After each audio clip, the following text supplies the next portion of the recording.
Hello, Jake Chesney, Own Your Life with us. Today we're talking about controlled spending. As I'm sitting on the beach and people are selling me stuff left and right, I was reminded of the principle of deciding how much it's worth to me before going into the buying situation. I think this applies in the States as well, even though it's in a different way.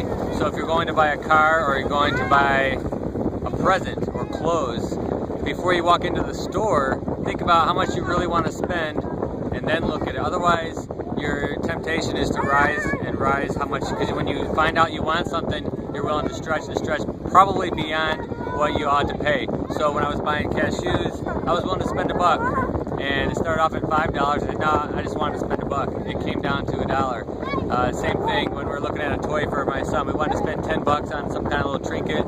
It was $60. He didn't come down to it. We didn't buy it. However, it was a really cool toy. We likely could have been willing to increase what we're willing to spend.